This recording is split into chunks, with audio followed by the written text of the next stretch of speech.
Olá pessoal, sejam mais uma vez bem-vindos ao canal Entre Linhas, um canal que busca explorar os assuntos que estão nas entrelinhas da lição da Escola Sabatina. Você que gosta de se aprofundar nos assuntos, você está no lugar certo. Aqui é Entre Linhas, nós vamos pegar agora a quinta lição, a conversão de Paulo desse terceiro trimestre de 2018 e vamos estudar aqui alguns aspectos, né, Ricardo?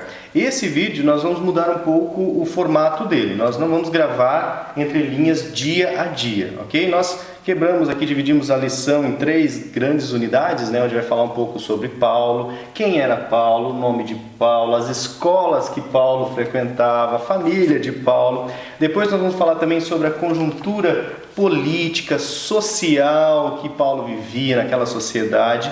Depois nós vamos falar então um pouco sobre o processo de conversão de Paulo. Aí sim, nós vamos recapitular, né, tudo que a lição traz aí, se não me engano, na segunda e na terça. E aí também nós vamos falar sobre o ministério de Paulo, ok? Então são 3 grandes eixos, nós vamos explorar as entrelinhas desses eixos. Dessa forma nós vamos tentar condensar um pouco mais o vídeo, não ficar um vídeo muito longo, e nós teremos somente um vídeo, então, né, único como era o antigo formato. E para manter a sanidade e a saúde do corpo. A sanidade mental dos apresentadores, pessoal. Mas antes de nós entrarmos nessas entrelinhas que nós preparamos aqui, nós gostaríamos de agradecer muito a todos vocês que fazem parte aí do grupo do WhatsApp, tem a descrição aqui se você quiser fazer parte. O pessoal tem colocado muitos comentários lá, eu até separei alguns aqui, ó, vocês podem acompanhar. A Ilza Viana, boa tarde, está esperando a quinta lição, estamos gravando agora, Ilza. A Kátia, esse comentário é muito importante, a Kátia compartilhou conosco, dizendo que, inclusive, ela está sendo batizada hoje, domingo, dia 29/7, foi batizada, porque nós estamos gravando isso já são quase 10 horas da noite, né? E esse comentário, até como respondi para ela, Kátia, é com muita alegria que a gente recebe seu comentário. Ela disse que através do canal ela entendeu melhor, né, a palavra de Deus, a mensagem, né, o caminho que tanta gente fala. E outros irmãos que ajudaram ela também, né? E outros irmãos além do canal, então ela estava agradecendo, né, por ter conhecido o canal. E nós agradecemos você por ter nos conhecido através do canal. Compartilhar o testemunho, né? Exatamente, é muito importante, agradecer muito. Né? Zetetica Dogmática, não sei, né? É o Raimundo. Ah, conhece então. Valmir Júnior, Silvio Ribeiro, Jeconias Souza Leite, Carlos Sugita, Hudson Júnior, Benção Pura, Ailene Brito, Márcia Regina, Stephanie Vieira, né? Quando eu quero conteúdo, assisto vocês. Obrigado, Stephanie, aí pelo mérito, pelos créditos. Aqui o Marcelo Rocha comentou, esse Ministério Entre Linhas deveria estar em todas as escolas sabatinas da Esposa de Cristo. Obrigado pelo carinho, Marcelo. Marcelo está desde os primórdios do canal. Fundador lá. E o Nilson Brandão, né, que está conosco aqui há algum tempo também, sempre comentando, ele comentou várias vezes, tem colocado lá vários comentários. A Massai, irmã Beriana, também está lá, a Kátia novamente, né? Massai, Nilson, Cleverson, Evelyn Horton, inclusive colocou algumas dúvidas aqui. O João Cavaco, o Fernando e vários outros, né? Entram lá no canal, vocês vão ver vários comentários e nós agradecemos, porque esses comentários e o seu like ajuda a promover esse vídeo lá no algoritmo do YouTube e ele vai sugerir esse conteúdo para outras pessoas, quem sabe, como a Kátia, né, possa entrar em contato com esse conteúdo e se motivar ainda mais a estudar a palavra de Deus. Muito obrigado mesmo, pessoal, do fundo do coração que nós agradecemos isso. Desculpa nós não podemos responder a todos, porque a vida está bem corrida, mas nós lemos a todos os comentários. Só um indicativo da pergunta que fizeram nominal sobre o Knight ali, acho que é bom deixar. Knight é um professor adventista, pastor, estudioso da história da Igreja Adventista. Para mim é um dos intelectuais mais brilhantes e um dos maiores hermeneutas do espírito de profecia, tá? Então a leitura do Knight é super recomendada. Quem fez a pergunta sobre o Knight está respondido. Legal, então. Bom, vamos começar então agora aqui a estudar um pouco sobre Paulo. Quem era Paulo, como era o nome de Paulo, que, né, foi trocado, todo o contexto, na verdade, da vida familiar de Paulo, ok? O Ricardo preparou aqui alguns slides, ok? E aí esses slides serão também compartilhados por enquanto aqui no grupo do WhatsApp. Se você quiser fazer parte, novamente fica o convite, se inscreva aí, tem um link aqui na descrição desse vídeo. Então, vamos ficar aqui com os slides, aprender um pouco mais sobre Paulo. Bom, vamos lá. Lição 5, a conversão de Paulo. Nós vamos dividir aqui em 3 blocos, nós já falamos. Nesse primeiro bloco aqui, nós vamos trabalhar o tema de sábado, o tema de domingo, no caso Paulo, perseguidor da igreja, e o tema de segunda, no caso Paulo na estrada de Damasco. Nós vamos fazer uma divisão da seguinte maneira. Eu vou ficar com o personagem e o Alexandre vai ficar com o contexto, o qual o personagem, contexto histórico, contexto político no qual o personagem, no caso Paulo, estaria inserido. Então vamos lá. Vamos trabalhar isso. Eu não encontrei a palavra Shem, então eu coloquei aqui Hashem. Hashem é um nome. Hashem só se aplica ao Eterno. Só Yud, Re, Vav, Re. Só Yahweh. Mas Shem, né, seria aqui um Shin e um Men, né, para a gente trabalhar a questão do nome de Paulo. Primeira coisa, a coordenada que a gente encontra com relação ao nome de Paulo está lá em Atos 13:9. Todavia, Saulo, que também se chamava Paulo, cheio do Espírito Santo, fixado os olhos nele, disse. Não importa o que ele disse, que não vamos ficar só com a questão do nome. Primeiramente, o nome dele é hebraico, eu já escrevi aqui, está em hebraico aqui, ó, é Shaul. Esse aqui é um Shin, esse aqui é um Aleph, daí aqui um Yud e daqui o Lamed. É o mesmo Saul. E ele vem da mesma tribo, da tribo de Benjamim, que era uma tribo real, no caso o rei Saul era dessa tribo e Paulo também. O nome dele hebraico, ele vem dessa raiz aqui que é Shaal, que significa perguntar, pedir ou tomar emprestado. Saul, o nome, né, a gente traz também essa conotação do significado de Saul, de ou implorado, ou desejado, ou solicitado, ou conseguido por meio de preces, por meio de orações. E esse é o nome dele hebraico. Agora, na língua grega, aqui Saulos, e aqui está escrito em grego Paulos, só que Paulos é um nome latino, é em latim. Este Paulo em latim significa pequeno, de baixa estatura. O nome de Paulo é origem latina, de Paulos, a partir de Paulo, que se diz pequeno de baixa estatura. Existe esse posicionamento que ele teria surgido através de um apelido ou uma possível característica dele, que daí tem duas possibilidades. Uma primeira possibilidade é que ele teria adotado por humildade, e outra que teria sido um apelido de forma jocosa que teria sido dado a ele e que acabou sendo incorporado de alguma maneira. Tem essas duas, mas não se sabe ao certo o que. Inclusive, quem tiver interessado, tem um vídeo Evidências do Rodrigo Silva, ele fala sobre a vida do apóstolo Paulo, também recomendo, vocês podem dar uma olhada. Tá, então esse é o primeiro ponto que a gente está falando aqui. Agora tem uma questão aqui também. Na Bíblia é comum o Shem, a escolha do Shem, ela ser feita pelos pais para que acompanhasse algum tipo de mensagem ao longo da vida aquele filho. Podia ser uma característica, por exemplo, no caso de Esaú, peludo, no caso do Jacó, que seria um verbo que denotaria que ele nasceu depois, que ele veio pego pelo calcanhar. E o Eterno, às vezes, modificava o nome para que aquela pessoa recordasse, para que aquela pessoa lembrasse de algum tipo de mensagem, alguma promessa, alguma coisa de espiritual. Por exemplo, nós temos que Jacó mudou para Israel, o Yashar, reto, e o El, Deus. Então, ou seja, reto em Deus, ou reto aos olhos de Deus, alguma coisa assim. No caso aqui de Paulo, a gente não tem elementos enunciativos de texto que possam nos dar plena certeza de que isso é a razão de Atos 13:9. A gente não tem, apesar de ser possível, mas a gente não tem um texto que define isso perfeitamente. Então vamos lá. Paulo, falamos do nome dele, agora a questão assim, ele era um puro sim. Coloquei aqui em hebraico, ou seja, ele era um fariseu. Essa expressão vem da palavra parashá.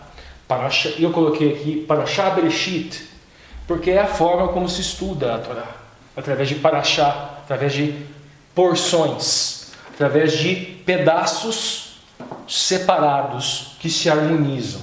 Então, os fariseus, um detalhe interessante, é que os fariseus, eles dominavam, de certa forma, entre aspas, as sinagogas, e os saduceus, o templo.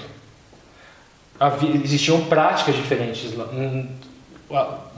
Na sinagoga era mais de estudo, mais de instrução, e o korbanot era feito no templo. E os saduceus é que tinham por serem descendentes de levitas, né, tribo sacerdotal. Existiam escolas dentro das sinagogas, dentro de fariseus, basicamente 2 escolas. Hillel, e ela vem desse rabino Hillel, né, o ancião ou o babilônico, porque ele nasceu na Babilônia. Anos 600 a.C. De acordo com os judeus, né, ele seria um líder proto-rabínico, visto pelas fontes rabinas como sendo o pai fundador da casa Hillel, do Bet Hillel.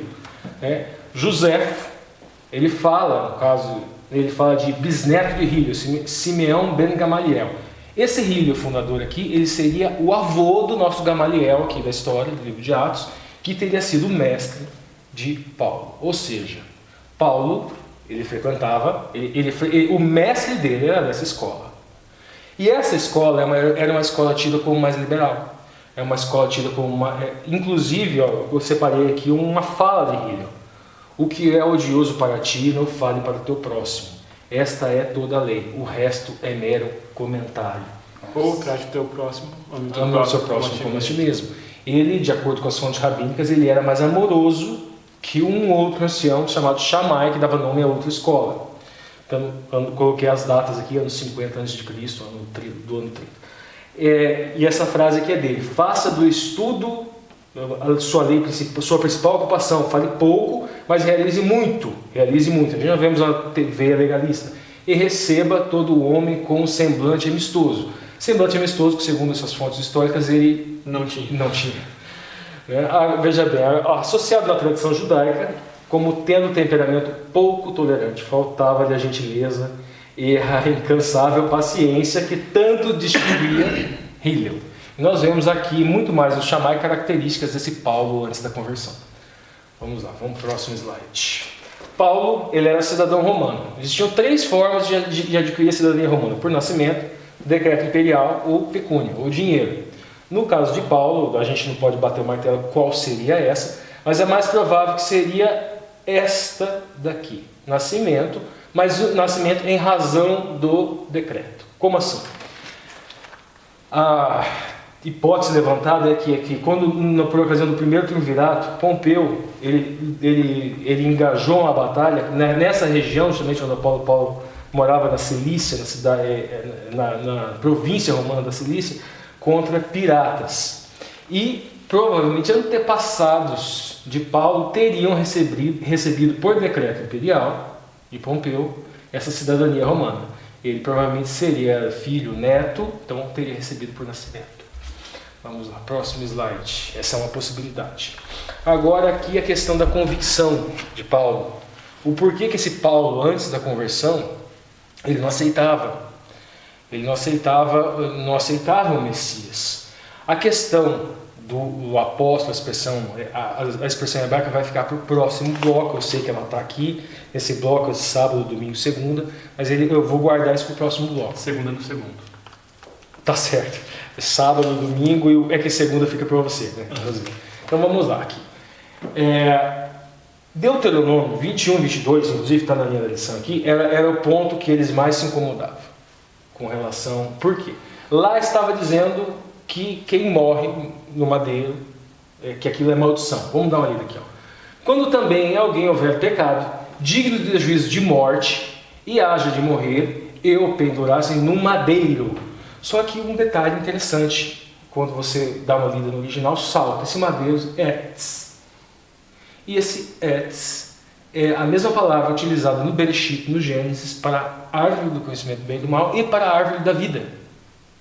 Para as duas, é exatamente a mesma palavra. E é a mesma raiz de uts, conselho. Seguindo agora o texto. Eu acho que o pessoal já mais ou menos entendeu onde que eu quero chegar. O seu cadáver não permanecerá no madeiro, mas certamente o enterrarás no mesmo dia. Portanto, o pendurado é maldito de Deus. Assim não contaminarás a terra que o Senhor teu Deus te dá em herança. Eles não podiam aceitar que o Messias faria isso. Só que veja bem, agora nós vamos analisar Isaías. Como que o Messias pode ser maldito de Deus? Agora vamos analisar, não vamos no Novo Testamento.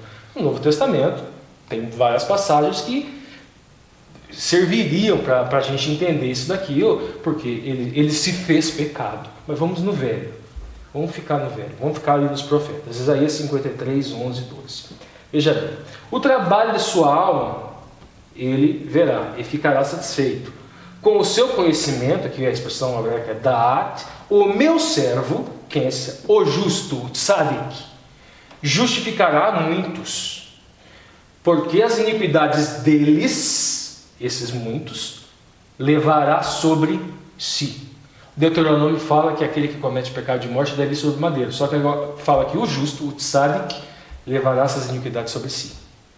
Então, em Isaías, fazendo uma paraxá, que era o método clássico do Purushim, que são os fariseus, fazendo essa paraxá, Paulo já poderia ver o Messias no madeiro. Seguindo, pelo que darei a parte de muitos, e com poderosos repartirá ele o despojo. Portanto, derramou sua alma na morte. Foi contado como os transgressores. O que acontece na cruz? Ele é contado como os transgressores. Mas ele levou sobre si pecado de muitos, e pelos transgressores intercede. Jesus Nazareno, ex Judéia, está escrito na cruz, o rei, o Messias, faz esse papel de expiação e intercessão que faz em Isaías. Legal, né, pessoal? Bom, nessa primeira parte, então, né, o Ricardo explicou todos os detalhes sobre Paulo. E agora nós vamos entender um pouco mais sobre o contexto social, político, econômico em que Paulo estava inserido. Porque isso é muito interessante, a gente sempre faz isso aqui no Entre Linhas. Entender a comunidade, a sociedade, nos faz entender algumas atitudes, algumas palavras, algumas expressões. Então, agora o Alexandre, inclusive, ele trouxe aqui também algumas imagens, serão colocadas aqui, e aí ele vai explicar melhor qual era o contexto em que Paulo habitava. Fiquem ligados aí nas entrelinhas. Não esqueça de deixar seu joinha, pessoal. Isso é muito importante. Se você recebeu esse vídeo compartilhado por alguém, se inscreva no canal. Com certeza você vai gostar dos conteúdos das próximas lições, ok? Então vamos agora aprender um pouco mais sobre essa conjuntura política em que Paulo vivia. Bom, esse mapa que a gente tem aqui na tela, ele é um mapa do Império Romano por volta do ano 100, cento e pouco. Então já bem depois do período de Paulo. Nesse mapa a gente tem a conquista da Britânia e a conquista da região da Mesopotâmia, que ela é posterior ao período de Paulo. Mas ele serve para a gente entender um pouquinho a imensidão do Império Romano na época e entender também que em toda essa região oriental aqui existiam comunidades judaicas, que eram os judeus helenistas, os judeus gregos, que falou na lição de número 4, né? Agora, de onde vem Paulo? Paulo vem da região da Cilícia, que fica aqui assim. Então a gente tem a Judéia, a Síria e a Cilícia. E a gente vai falar um pouquinho delas na lição de hoje. Paulo vinha de uma cidade chamada Tarso, que era a capital da Cilícia. Quem dirigia, quem comandava o Império Romano nessa época era muito provavelmente o imperador Tibério. Vamos entender isso. Veio primeiro o imperador Augusto, que governou de 27 a.C. até 14 depois de Cristo. O imperador Augusto foi um dos responsáveis por essa expansão toda do território do Império Romano. Ele foi considerado um dos melhores imperadores que Roma já teve. Ele era afilhado de Júlio César. Ele foi o primeiro imperador, na verdade, e ele estabeleceu a chamada Pax Romana. Foi um período em que Roma atingiu uma extensão territorial muito grande e viveu um período de ordem e de paz interna. Otávio Augusto, ele governou até 14 depois de Cristo, quando ele morreu, e foi sucedido pelo seu afilhado, o filho da sua companheira, que tinha sido adotado, chamado Tibério. Tibério governou de 14 depois de Cristo até 37 depois de Cristo e foi considerado um bom imperador também, alguém centrado aí que conseguiu manter a coesão e a ordem interna do império. O período de conversão de Paulo e do apedrejamento de Estevão, ele é marcado então pelos anos finais do governo de Tibério. Tibério foi sucedido por Calígula. já conhecido, que governou de 37 até 41. Calígula, alguém que sofria de distúrbios psiquiátricos, ele cometeu muitos escândalos no seu governo, ele Nomeou o cavalo cônsul, né? Ele assassinou o seu coerdeiro, ele decidiu inclusive construir uma estátua dele dentro do templo de Jerusalém, o que causou escândalo entre os judeus. Então, o período final do governo de Tibério e os anos iniciais do governo de Calígula foram anos muito conturbados na política romana. Isso vai ajudar a gente a entender depois porquê de toda a perseguição que os cristãos sofreram nessa região da Ásia. Por quê? Era um período de crise. Tiveram movimentos separatistas no Egito, tiveram movimentos separatistas depois em Jerusalém. Foi um período em que o governo central romano estava em crise. Não era um período estável como o governo de Augusto, nem como o governo de Tibério.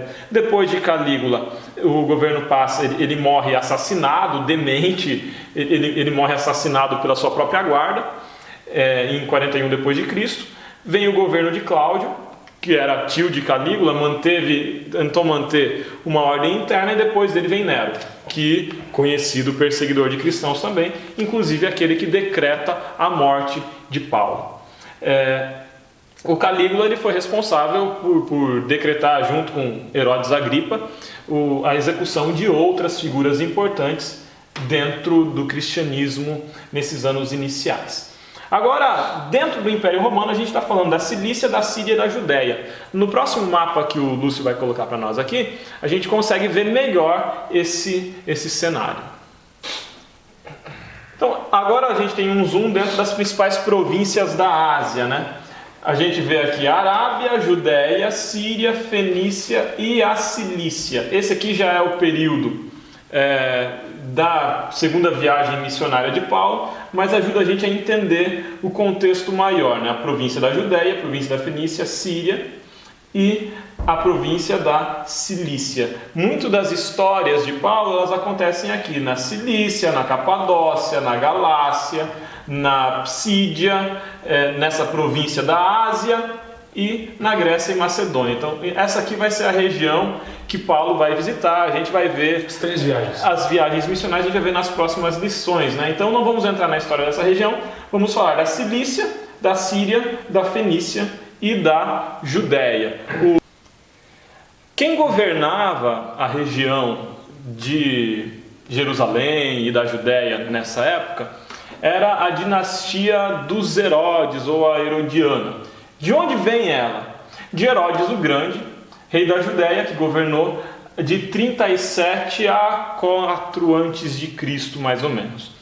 Essa figura seria responsável, segundo alguns cronistas, pela morte dos primogênitos não, pela morte dos recém-nascidos, quando foi feito o recenseamento e Jesus estava nascendo ali no ventre de Maria, ele que recebeu os reis magos. Então essa figura, quando fala esse Herodes do nascimento de Jesus, está se referindo a esse Herodes o Grande, rei da Judéia, que não governava a região quando Jesus já era adulto. Ele teve vários filhos, teve várias esposas, e os descendentes dele, dividiram então o reino dele em 3 partes. Quem era esse Herodes o Grande? Ele era um rei que governava com base na força militar e no contrato de mercenários, de soldados estrangeiros. Ele não era reconhecido como um rei legítimo pelos judeus. Ele não era reconhecido como sequer judeu, porque ele era descendente de Esaú. Ele não era da linhagem de Judá, ele era um estrangeiro, não era reconhecido pelas autoridades sacerdotais. Ele chega ao poder matando sacerdotes, inclusive. Então é um cara que tem ele e toda a sua descendência um governo com base na força, um governo muito delicado aí, muito instável. Agora, depois da morte dele, o território dele foi dividido entre 3 netos. Pode ir para o próximo, a gente tem eles aqui, que são Arquelau, que governou a Samaria e a Judéia entre 4 e 6 depois de Cristo, foi banido em 6 depois de Cristo. Herodes Antipas, que foi o governador da Galiléia e da Pérea de 4 a 39 depois de Cristo. Esse aqui, Herodes Antipas, é o Herodes do tempo de Jesus. Então, quando fala rei Herodes, tempo de Jesus, é esse aqui, Herodes Antipas. E tem o Herodes Filipe, que foi o governador de territórios a leste da Galileia. Ele governou de 4 a 34 depois de Cristo. Então percebe, tem 2 Herodes no tempo de Cristo. Um Herodes que governa os territórios a leste da Galileia, depois a gente vai ver isso no mapa, e o Herodes Antipas, que governou a região da Galileia. Agora vamos para o terceiro Herodes, para o quarto Herodes, desculpa. Aqui em cima primeiro. Antípatro III, um outro descendente de Herodes, que foi sumo sacerdote e rei da Judéia, mas ele foi executado em 4 depois de Cristo. Então olha que interessante. A dinastia dos Herodiana, ela teve o costume de indicar sumo sacerdote, de indicar sacerdotes. Nem todos eles eram aquele que pertencia ao cargo pelo direito rabínico. Eram pessoas que estavam lá por terem uma capacidade de articulação política, por terem uma capacidade de promover apoio para o governo de Herodes, e eram colocados lá no poder. Então existia muita disputa política dentro da casta sacerdotal, existia muita disputa política dentro do Sinédrio, que era um instrumento aí de legitimação para o governo ilegítimo dos Herodes, um governo que era feito com base na força. Agora, não é exatamente do período que a gente está estudando, mas já que a gente está falando dos herodianos, vamos avançar um pouquinho no tempo e vamos chegar aqui até Herodes Agripa. Herodes Agripa foi rei da Judéia de 41 até 44 depois de Cristo. Morreu em 44 depois de Cristo. E aí o que a gente tem de interessante que acontece aqui em 41 depois de Cristo. É um período de governo de Calígula. Esse cara aqui, Herodes Agripa I, ele foi rei durante o governo de Calígula. E ele foi aliado de Calígula na destruição de revoltas que aconteciam na região.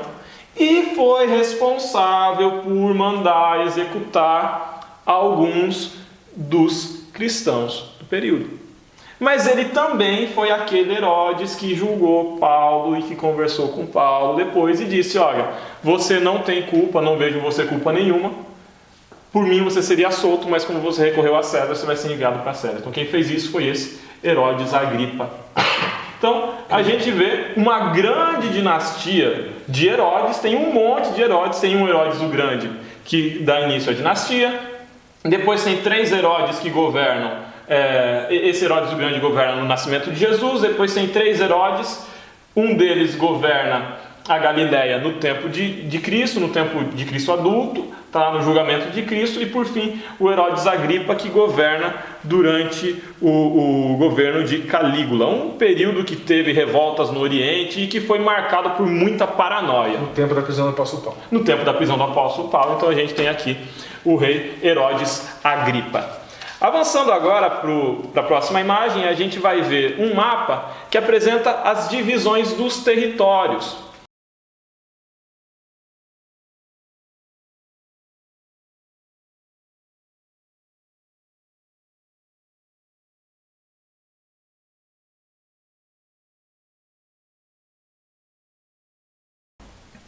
Então, nesse mapa a gente percebe a divisão do território entre os descendentes do Herodes o Grande, no tempo da crucifixão de Cristo. Temos aqui o território da Galileia e da Pérea, que está com Herodes Antipas. O território de Herodes Filipe, que é esse laranjado. E o território de Arquelau, aqui Samaria, Judéia, região de Jerusalém. Salomé, descendente de Herodes, aquela que foi chamada para dançar, com esse território aqui próximo onde hoje fica a faixa de Gaza. Tá bem?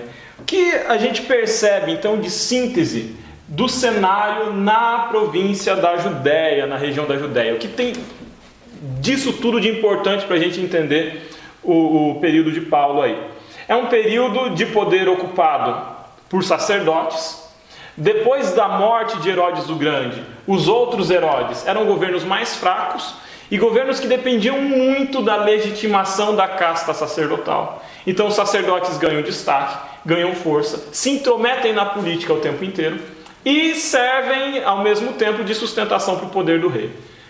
Isso significa que o Sinédrio se tornou gradativamente de um instrumento de discussão da lei, de um tribunal de juízo da tradição, num instrumento de promoção de interesses políticos diversos.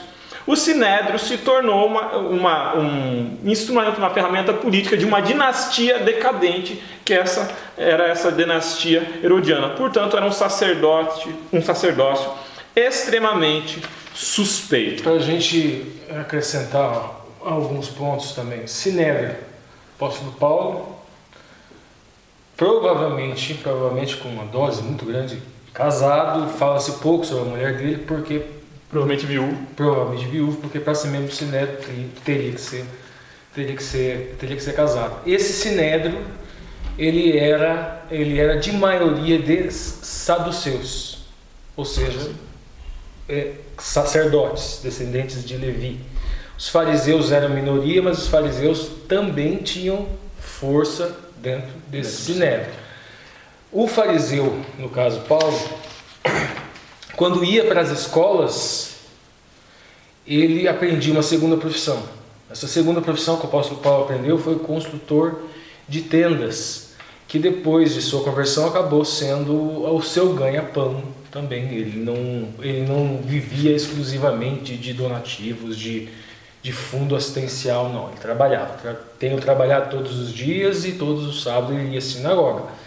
E para ele fazer esse tipo de peregrinação na sua juventude de Tarso para Jerusalém, precisava de um recurso financeiro.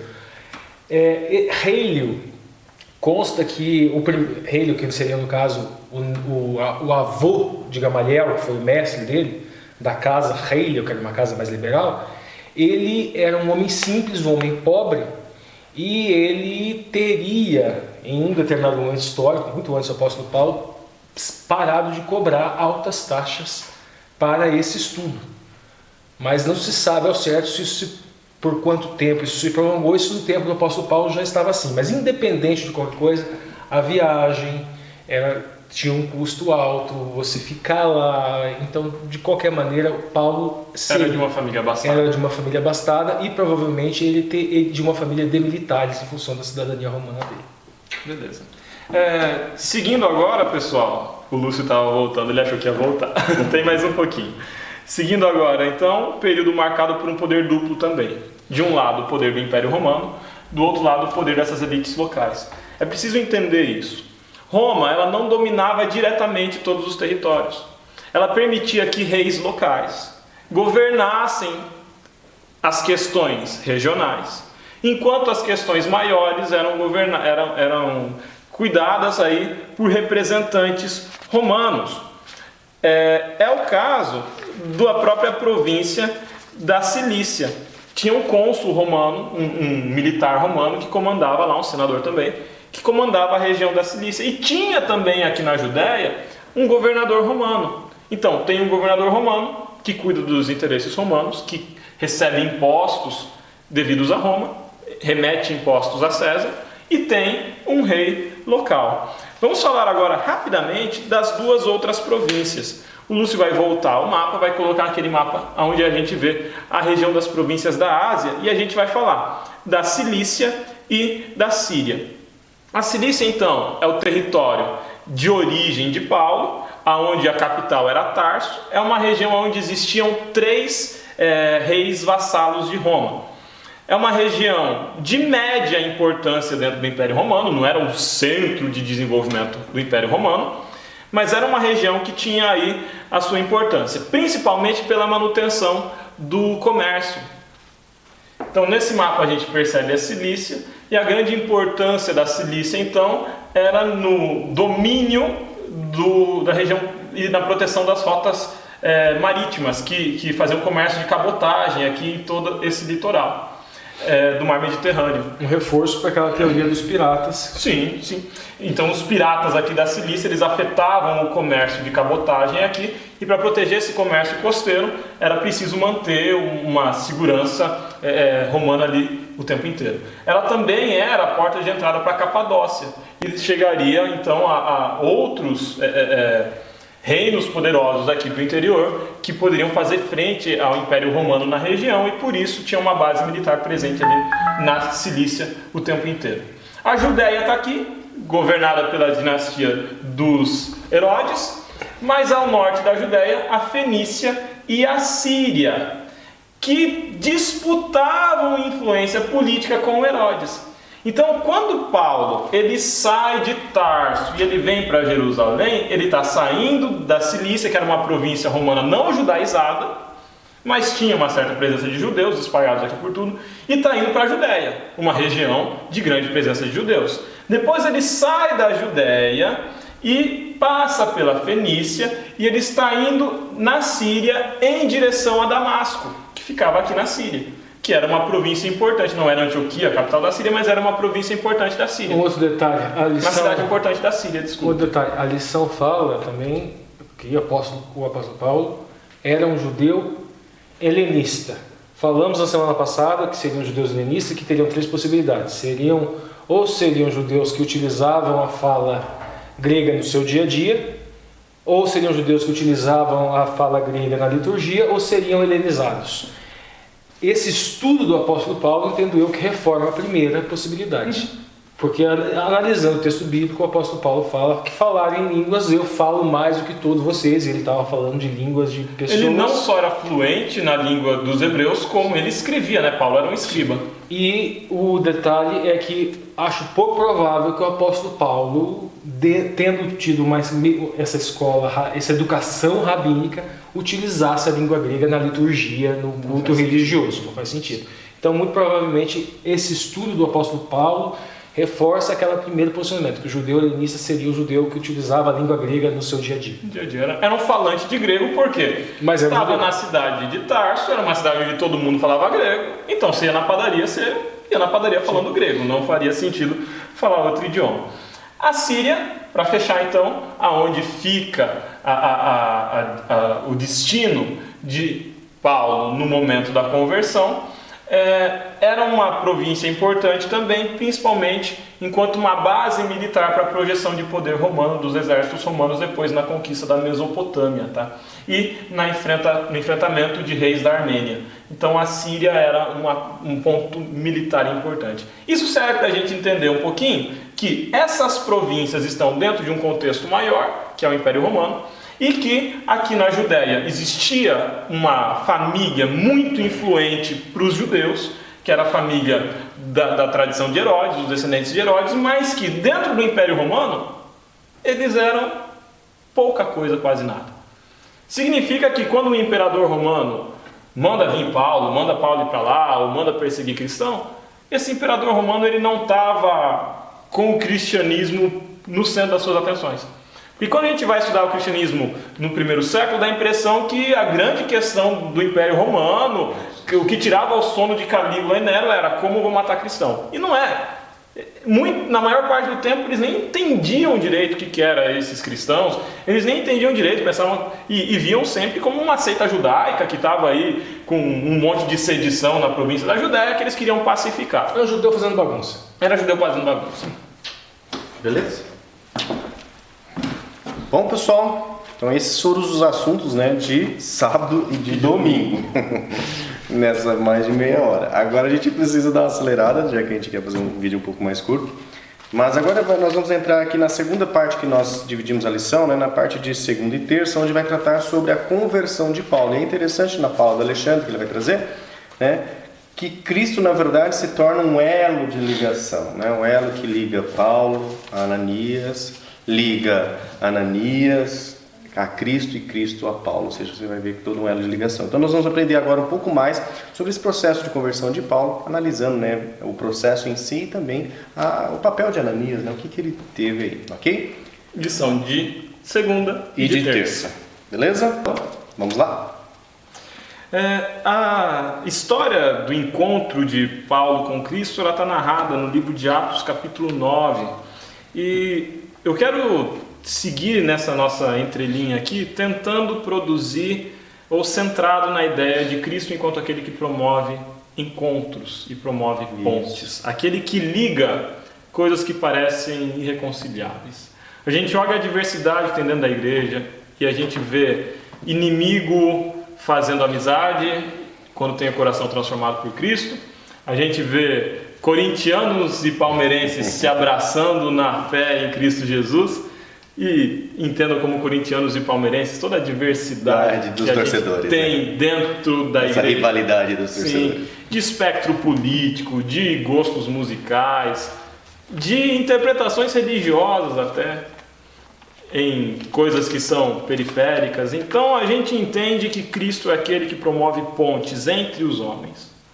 Mas Cristo é o supremo pontífice entre nós e Deus. Cristo é aquele que produz uma ponte fundamental, que supera a alienação do pecado, nos ligando ao céu. E foi isso que ele fez com Paulo. O livro de Atos, capítulo 9, versículo 1 e 2, narra o primeiro encontro. Um encontro entre um Paulo, e descreve primeiro Paulo. Um Paulo que estava salivando raiva, respirando ameaças e indo com cartas de recomendação do Sinédrio para matar cristãos. Ele sai de Jerusalém, então ele saiu de Damasco, foi até Jerusalém, ele ficava nesse círculo, Tarso, Jerusalém.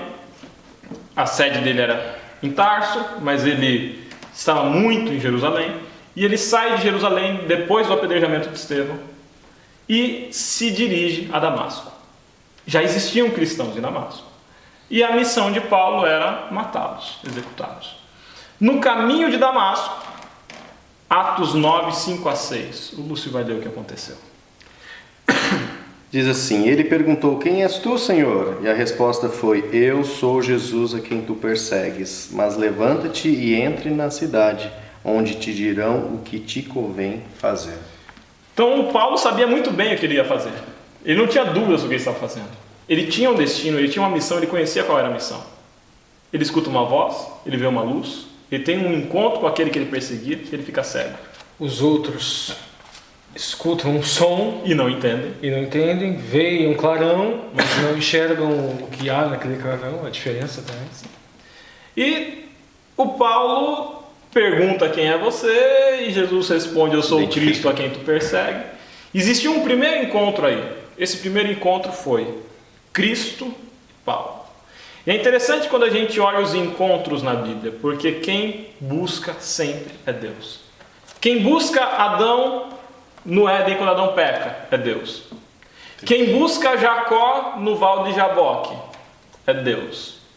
Quem busca Abraão lá em Ur dos Caldeus é Deus. Quem busca Caim depois que matou Abel é Deus. Quem busca Saul para ser rei escondido é Deus. Quem busca Moisés na sarça é Deus. A ideia de que nós estamos em busca de Deus, ela é um equívoco. Deus está querendo se revelar ao homem desde sempre, mas para isso nós precisamos calar e abrir nossos ouvidos e ouvir. E às vezes é preciso ficar cego para conseguir enxergar. E foi o que aconteceu com Paulo. Agora, Paulo ele narrou essa história com um adendo lá em Atos 26,14.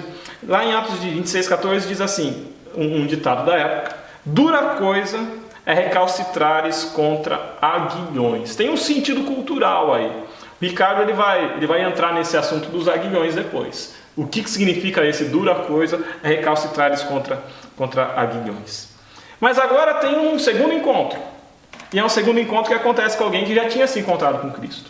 Ananias. Esse segundo encontro lá em Atos 9, 10 e 11. O Lúcio vai ler para a gente o que acontece. Ora, vi em Damasco um discípulo chamado Ananias. Disse-lhe o Senhor numa visão: Ananias? E respondeu: eis-me aqui, Senhor. Então o Senhor lhe ordenou: dispõe-te e vai à rua que se chama Direita, e na casa de Judas procura por Saulo, apelidado de Tarso, pois ele está orando.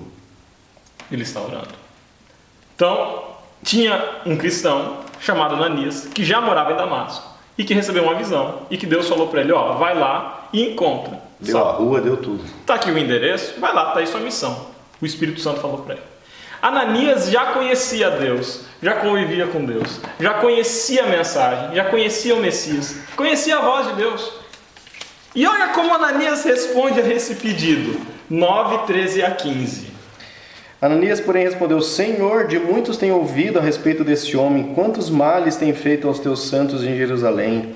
E para aqui trouxe a autorização dos principais sacerdotes para prender a todos os que invocam o teu nome. Mas o Senhor lhe disse: vai, porque este é para mim um instrumento escolhido para levar o meu nome perante os gentios e reis, bem como perante os filhos de Israel. Gente, a primeira reação de Ananias é... Eu conheço esse rapaz. É assassino. Como que eu vou lá? Vamos tentar trazer aplicação para nós hoje também, né? Às vezes nós temos uma missão de pregar para alguém, de levar mensagem, ou até alguém entra na igreja buscado por Deus, movido pelo Espírito Santo, entra na igreja. Será que a nossa reação não é, às vezes, de alguém que fez muito menos do que Paulo fez, reagir com oposição, com afastamento, com indiferença? Então vamos repensar isso. Ananias, a primeira reação dele é não. E Deus fala para ele o seguinte: olha, Ananias, Paulo é um instrumento que eu escolhi. É o vaso, né? É a outra palavra. Vamos analisar um pouquinho. É o verso, né? Aqui está instrumento escolhido, só que a expressão é vaso eleito ou vaso escolhido. E tem uma expressão idiomática aqui, um hebraísmo, vamos dizer aqui, algo cultural. Os judeus, tesouros ou eles enterravam ou eles escondiam em vasos. Mas que tipo de vaso que era? Eram vasos lindos, maravilhosos? Não. Se você coloca um vaso lindo, maravilhoso, e você coloca tesouros dentro... É lá que o ladrão vai. Exatamente. Então eram vasos feinhos, que não tinha ideia de que tinha um tesouro ali dentro. E com Paulo Deus caprichou, né? Então, no caso, era isso que ele estava falando. Não, eu coloquei um tesouro dentro aonde dele. você não espera. Dentro dele, eu coloquei. Lá em Damasco, o Espírito, ele foi convertido, e esse que é o tesouro, essa conversão. Primeiro encontro, Cristo e Paulo. Está lá em Atos 9, 5 a 6. Segundo encontro, Cristo e Ananias. Aquele que está do lado de Cristo também precisa ser preparado para o encontro. E agora tem um terceiro encontro, entre Paulo e Ananias. Esse terceiro encontro só foi possível porque os dois homens tinham sido transformados. A expectativa de Ananias sobre Paulo tinha sido transformada pelo encontro que ele tinha tido com Cristo. E o Paulo tinha sido transformado pelo encontro que tinha tido com Cristo. Estava orando e jejuando porque ele entendeu que ele estava errado, que tudo aquilo que ele conhecia, que ele fazia na perseguição aos cristãos, estava errado e que ele precisava mudar. Se o primeiro Paulo encontrasse Ananias, qual seria a reação dele? Apedrejar. Se o primeiro Ananias encontrasse Paulo, a reação dele seria fugir. Assombrado. E agora a gente tem um Ananias transformado e um Paulo transformado que se encontram. Só é possível resgatar um relacionamento horizontal quando nós tivemos um relacionamento vertical resgatado. Quando Cristo nos transforma, Cristo transforma os nossos relacionamentos. E a gente tem um encontro em Atos 9, 17 a 19. Pode ler. Então Ananias foi e, entrando na casa, impôs sobre ele as mãos, dizendo: Saulo, irmão, o Senhor me enviou a saber, o próprio Jesus que te apareceu no caminho por onde vinhas, para que recuperes a vista e fiques cheio do Espírito Santo. E o que aconteceu depois? Imediatamente ele caiu dos olhos como que umas escamas e tornou a ver. A seguir levantou-se e foi batizado. E depois de ter se alimentado, sentiu-se fortalecido. Então permaneceu em Damasco alguns dias com os discípulos. Segura que o Lúcio vai ler o 20 daqui a pouquinho. Olha a transformação. Paulo, ou Saulo, morreu e ressuscitou. Foi batizado. Nasceu um novo homem. Desse encontro entre Cristo, entre um instrumento de Cristo que foi Ananias, e entre Paulo, nasceu um missionário que mudaria a história do cristianismo, que seria um vaso usado, escolhido por Deus. Com tesouro. Com tesouro ali dentro. Um detalhe interessante aqui, todos os profetas, eles carregavam atos simbólicos. No caso, Jeremias ficou por muito tempo com aquele, como é que chama, jugo, com jugo no pescoço, porque ele ia pregar sobre o jugo. Oséias, no caso, foi buscar uma mulher de má fama. E existe também um ato simbólico aqui. O apóstolo Paulo, ele olhava a instrução, olhava a Torá, lia a Torá, mas Não na via. verdade ele não via, ele estava cego. Aquelas escamas que caem é agora o apóstolo Paulo com a possibilidade de olhar a Torá, olhar a instrução e ver o que de fato estava escrito. Alegoricamente, assim como aquele que foi apedrejado, ele poderia olhar para o céu e ver o céu aberto agora, em termos espirituais. E agora entrando na terceira e última etapa, que é o ministério de Paulo, ali na lição de quarta e de quinta-feira, olha o resultado desse encontro. Aquele que antes foi para matar cristãos, versículo 20 de Atos 9. E logo pregava nas sinagogas a Jesus, afirmando que este é o Filho de Deus. Conseguimos ver o antigo Paulo fazendo isso? Impossível. Apenas um encontro transformador com Cristo pode transformar o Saulo em Paulo e pode fazer com que esse novo Paulo seja acolhido pelo Ananias.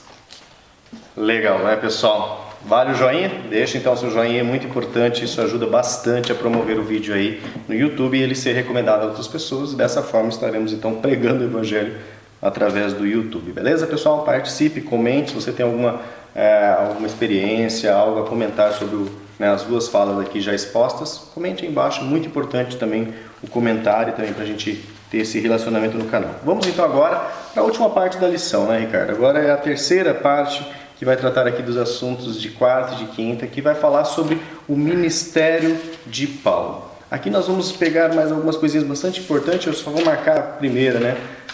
O título nem sempre é o quê? O título não traz hierarquia dentro da Igreja de Deus. Muitas vezes o título é só uma função, não é uma hierarquia. E é o que o Ricardo vai desenvolver aqui. Nós vamos falar um pouco sobre a questão do apóstolo e vamos concluir com isso que o Lúcio está falando. Beleza? Então fiquem ligados, temos aqui alguns slides. Então vamos lá. A gente vai trabalhar agora nesse terceiro bloco, quarta, quinta e sexta. E o ministério de Paulo. Um detalhe interessante é o seguinte: Paulo, fariseu, nós já falamos um pouco sobre os purushins, né, que vem de parashá, que significa separar. Eles tinham um trabalho muito mais de estudo da Torá, né, diferente dos saduceus, que são os sadoquins, que ministravam propriamente no templo. Agora, um detalhe interessante dos fariseus é o seguinte: eles surgiram de um grupo de judeus chamados Hassidim, que significa os piedosos. E o apóstolo Paulo, como um apóstolo, vamos dizer assim, desses fariseus, um apóstolo um enviado do Sinédrio, e esse trabalho, vamos dizer assim, que ele estaria desenvolvendo para eles, não era nem um pouquinho piedoso. Então nós vemos que a origem desse povo, que surgiu mais ou menos na revolta dos Macabeus, onde eles lutaram contra Antíoco Epifânio, Seleucida, e venceram, depois foram dominados pelo Império Romano. A origem etimológica do nome eram os piedosos, e não estavam sendo nem um pouquinho piedosos com esse grupo chamado de O Caminho, que entendiam, como nós entendemos, que o Yoshua é o Messias. Vamos entender um pouquinho agora esses conceitos aqui. O apóstolo Paulo, ele seria um Shalia em Halaká, Shelia aqui em hebraico, ou um apóstolo do Sinédrio, antes da conversão. Halaká sim, literalmente significa o modo de se comportar, o caminho, ou caminhada. É traduzido geralmente como lei judaica. Comparável no grego, coloquei aqui no original grego, ao apóstolo, ao enviado. Se podia nomear sempre que se dissesse respeito a mitzvah, ou seja, a mandamento. A figura hoje que nós podemos trabalhar com jurídica seria um procurador.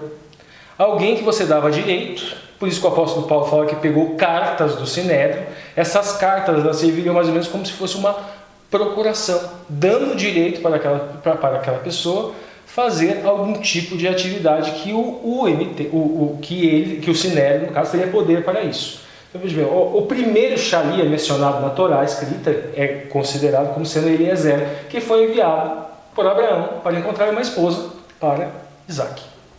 Vamos lá para o próximo aqui. Eu coloquei aqui o singular e aqui o plural. O Shalia e o Shalihim. Ele é composto por um Shin, que pode significar comer, consumir, destruir. Um lamed, uma vara, incitar, controlar ou ir em direção a. Um yud, que seria um braço, uma mão, seria um trabalho, um feito. E um het, que seria uma parede, tenda, uma cerca ou separação. Essa expressão shalia, em todos os vídeos que você for encontrar, código aberto, lições da Bíblia, eles vão fazer essa comparação do shalir do Sinédrio, ou seja, o apóstolo do Sinédrio, ou o apóstolo de Cristo, ou o enviado de Cristo. Na construção pictográfica, a gente vê que esse shin aqui, ó, veja bem, o apóstolo Paulo, antes da conversão, destruía aquelas pessoas que eram conversos. Ele fez muitas atrocidades, entrava em casa, tirava mulheres e filhos e maridos, e levava e torturava para eles negarem essa fé. Então ele destruía, o shalia, o mesmo shin. Depois da conversão, o mesmo shin é o comer, mas o comer do pão da vida, que é o Messias. O lamed, vara, incitar, controlar ou ir em direção a. O lamed é uma vara, é um aguilhão. O apóstolo Paulo, antes da conversão, pensando que estava sendo guiado pela vara de Yahweh, a vara correta, mas não. Ele estava indo contra esta vara. Era como esse aguilhão, mais ou menos assim, é o boi que ele, mesmo com o jugo no pescoço, ele quer ir contra aquela direção que ele tem que ir para arar a terra. E aquilo espeta ele. No caso, ele lia a instrução, mas ele fazia o oposto do que a instrução mandava. Então era isso que estava sendo também dito a ele. E o Yud, que seria um braço, uma mão, trabalhar e feito. Ele era um braço ou uma mão do Sinédrio, trabalhava para o Sinédrio, realizava feitos pelo Sinédrio, e após a conversão, ele era o braço, a mão do Eterno. E o het, parede, tenda, cerca ou separado. Ele era fariseu, a palavra fariseu vem parashá, significa porção, significa separado. Efetivamente, eles não eram separados no sentido kadosh. E agora o apóstolo Paulo, após a conversão, ele era separado no sentido kadosh, no sentido de santidade, santidade do Espírito. Ruach HaKodesh estava dentro dele. Ele era agora um vaso onde foi colocado um tesouro. Ruach HaKodesh, o Espírito de santidade, o Espírito Santo de Deus. Um outro detalhe aqui interessante. El se escreve com um Aleph e o pictográfico é um boi. E se escreve com um Lamed, que significa justamente uma vara. Então, o apóstolo Paulo, o aguilhão seria o Lamed, e aqui o Aleph seria o boi, que no significado aqui seria o próprio apóstolo Paulo. Na própria estrutura pictográfica nós encontramos que ir em direção desse aguilhão, ele estaria indo contra Deus, contra o próprio Eterno. Seria o poder, o boi, no caso do apóstolo Paulo, se indo contra e não a direção do Lamed, que no caso seria o cajado guia, o cajado condutor. A gente vê aqui, Atos 26:14, ouvi uma voz que me falava, e em língua hebraica dizia, Saulo, Saulo, por que me persegues? Aqui a gente vê, ele perseguiu o povo de Deus. Perseguir o povo de Deus é perseguir ao próprio Deus, é perseguir ao próprio Eterno. Dura coisa te é recalcitrar contra os aguilhões. Isso aqui é um aguilhão, é uma lança. É o mesmo símbolo do pictográfico do Lamed, que se escreve El, um boi e um cajado. Vamos lá aqui a próxima. A questão agora que o Lúcio comenta. É muito comum ficarmos em discussões mais ou menos assim. O apóstolo Paulo é o 12º. Não, é Matias. Ah, mas e Judas? Judas geralmente todo mundo esquece. Não, Judas vendeu, ele não era apóstolo, porque na verdade foram os discípulos que escolheram Judas. Inclusive saiu no grupo, né, aquela discussão se Estevão era um apóstolo também, né? Também. Então veja bem, gente, o 12, ele é muito mais qualitativo, ele transfere uma qualidade de quê? De povo de Deus, porque eram 12 tribos em Israel. Mas note que ao longo da Bíblia, a contagem ela é sempre adaptada. Nós temos, às vezes chamam Efraim, Manassés de meia tribo. Quando chega no Apocalipse, eles incluem José e eles tiram, no caso, Dan e tiram Efraim, porque tem simbologias. O 12 é algo apenas simbólico para demonstrar uma qualidade, povo de Deus. Dentro desse 12, quantitativamente, tem muitos enviados. Tem muitos Shalias, pessoas que se alimentam do pão da vida, pessoas que atuam como um braço do Eterno e vão levar esse alimento do pão da vida. Então, é uma discussão vã, uma discussão inútil, é uma discussão que não leva a lugar nenhum. Mas a gente encontra aqui, veja bem, o que o apóstolo Paulo queria dizer quando ele se intitulava apóstolo? Eu, Paulo, chamado para ser apóstolo, não por qualquer organização ou autoridade humana. Ele estava se referindo ao que aqui? Não ao Sinédrio. É óbvio que ele estava se referindo ao Sinédrio, ele não estava brigando com os apóstolos. Ele estava dizendo, me converti, eu era um Shalia do Sinédrio, hoje eu sou um Shalia de Jesus, mas por Jesus Cristo e por Deus o Pai, que ressuscitou Jesus da morte. Dirijo esta carta, um outro contraponto. Os Shalias recebiam, ele fala que eles recebiam cartas do Sinédrio. Agora ele envia cartas para os gentios. Nós temos aqui o apóstolo dos gentios, que era um judeu helenista, e ele era de fato um Shalia. E ele faz parte do 12, independente da quantidade. Nós é que temos essa preocupação com posto, com cargo. O apóstolo Paulo só estava querendo dizer, eu vi o Messias. No caminho para Damasco, eu vi o Messias e agora eu sou um enviado, agora eu sou um apóstolo, agora eu sou um Shalia deste Messias, que eu sou testemunha da sua ressurreição. Bom, pessoal, novamente recapitulando, né, um pouco do assunto da lição anterior, né, sobre Estevão, e eu falei aqui fora, né, atrás das câmeras, mas houve uma discussão no grupo, será que Estevão também é um discípulo, não é um discípulo? Se não é um discípulo, você é um apóstolo, porque acha que apóstolo é maior que discípulo. Isso, pessoal, olha, são discussões inúteis, porque na igreja nós temos funções. Isso é importante, né? O diácono, como a gente viu, não o diácono de hoje, mas o diácono como era Estevão Felipe, nós tínhamos os que pregavam a palavra, mas isso são só funções. Todos têm que ter comunhão com Deus, todos têm que realmente reconhecer que precisa do Salvador e conhecer o Salvador. Todos os dons são úteis. Se permite menos delicadeza na fala, sabe quem se preocupou muito com o título? Quem se preocupou muito com o título foi o bispo de Roma, que começou a precisar construir um discurso de que ele era um apóstolo, de que ele era herdeiro de Pedro, para ter autoridade sobre os outros. Então esse negócio de querer ser mais, de querer ter autoridade, de querer mandar, se preocupar muito com o título, isso é coisa do bispo de Roma. Entendedores entendem. Tentando produzir, então, uma síntese daquilo que a gente viu hoje.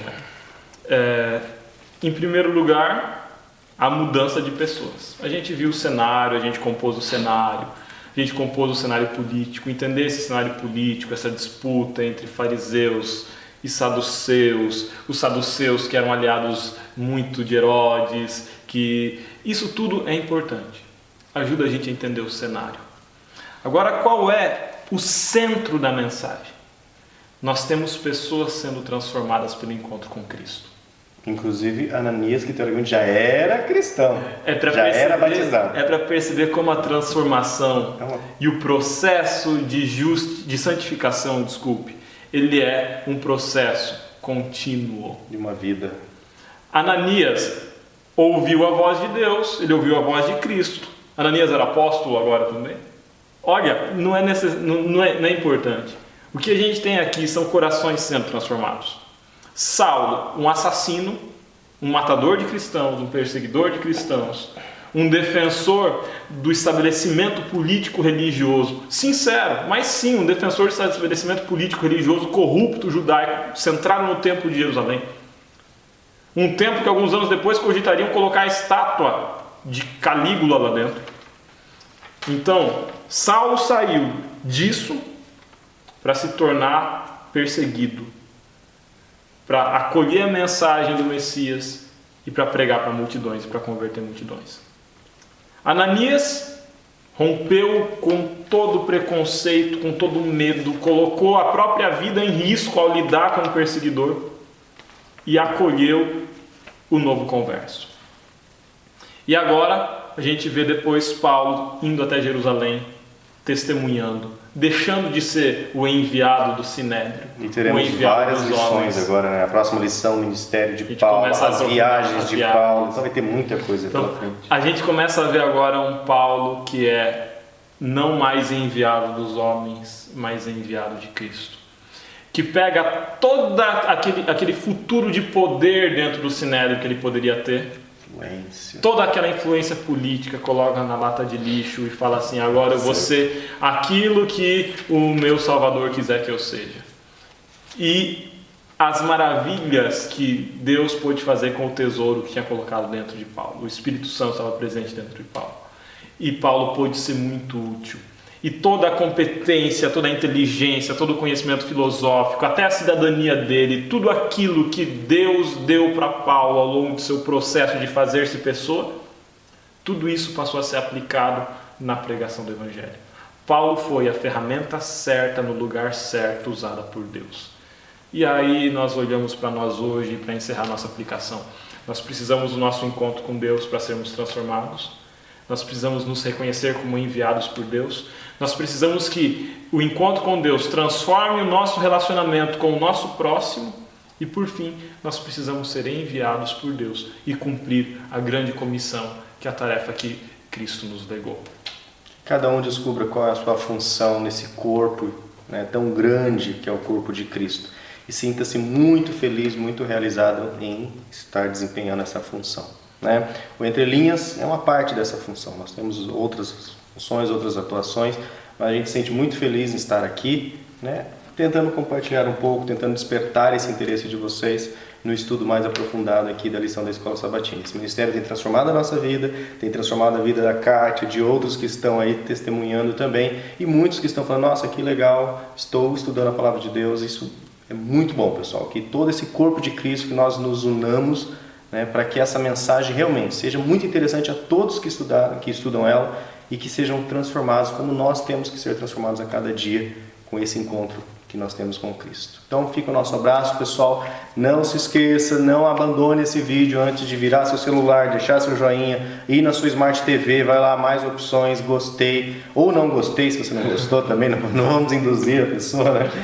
Mas que você se manifeste. Isso é muito importante para que todos os produtores de conteúdo realmente ganhem alguma visibilidade aí dentro do algoritmo do YouTube. Ok, pessoal? Que a gente possa atingir pessoa. Ninguém aqui está preocupado com o número de visualização para ego, não. É que quanto mais visualizações, mais gente vai ver esse vídeo nos vídeos sugeridos. Inclusive irmãos que estão aí em outros apriscos, pessoas que precisam conhecer a mensagem ainda. Pessoal, nosso abraço do fundo do coração e nos vemos então na 6ª lição desse terceiro trimestre de 2018, Ministério de Paulo. Tem mais Entre Linhas. Tchau, tchau. Tchau, tchau.